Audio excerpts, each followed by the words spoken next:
శ్రీరామనవమి సందర్భంగా జగదేవ్పూర్ మండలం జంగంరెడ్డిపల్లి గ్రామంలో గల శ్రీ కోదండ రామచంద్ర స్వామి దేవాలయం, రాముని బండ, చిన్నకిష్టాపూర్ గ్రామాల్లో సీతారాముల కళ్యాణ మహోత్సవం వైభవంగా నిర్వహించారు. వేద పండితులు దేవతామూర్తులను ఆలయం నుండి పెళ్లి పందిరిలోకి తీసుకువచ్చి ఘనంగా కళ్యాణోత్సవం జరిపించారు. కళ్యాణోత్సవంలో మెదక్ టీఆర్ఎస్ అభ్యర్థి మాజీ కలెక్టర్ వెంకట్రామిరెడ్డి దంపతులు, ఎఫ్డీసీ మాజీ చైర్మన్ ప్రతాప్ రెడ్డి పాల్గొని ప్రత్యేక పూజలు నిర్వహించారు. అర్చకులు వారికి సత్కరించి తీర్థ ప్రసాదాలు అందించారు.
మామూలుగా మన భక్తిగా సీతారామ కళ్యాణం రెగ్యులర్గా జరిపించుకుంటున్నాము.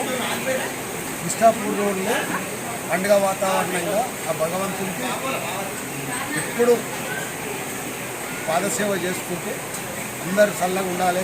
చిన్నకిష్టాపూర్ జనాలు ఎటువంటి కరోనా అటువంటి బాధలలో కూడా మమ్మల్ని భగవంతుడు చల్లగా చూసింది. అదే స్ఫూర్తి భగవంతుడు మమ్మల్ని ఎప్పుడు చల్లగా చూసుకొని నమ్ముకుంటున్నాము. ఆ భగవంతుడిని మనస్ఫూర్తిగా మన మనసులో కొలుచుకుంటున్నాము. జై శ్రీరామ్. 33 సంవత్సరాలుగా మన చిన్నకిష్టాపూర్ గ్రామంలో ఎంతో అంగరంగ వైభవంగా శ్రీ సీతారామచంద్ర స్వామి వారి యొక్క కళ్యాణ మహోత్సవం అనేది అంగరంగ వైభవంగా జరుగుతున్నది.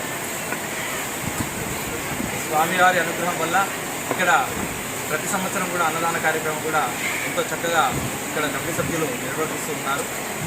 ఈ సీతారామచంద్ర స్వామి లోక కళ్యాణార్థం గురించి సర్వే జనా సుఖినోభవంతో అందరూ బాగుండాలనేటటువంటి సదుద్దేశం చేత మన గ్రామంలో ఎంతో చక్కగా శ్రీ స్వామివారి కళ్యాణం చాలా చక్కగా చేస్తున్నారని చెప్పేసి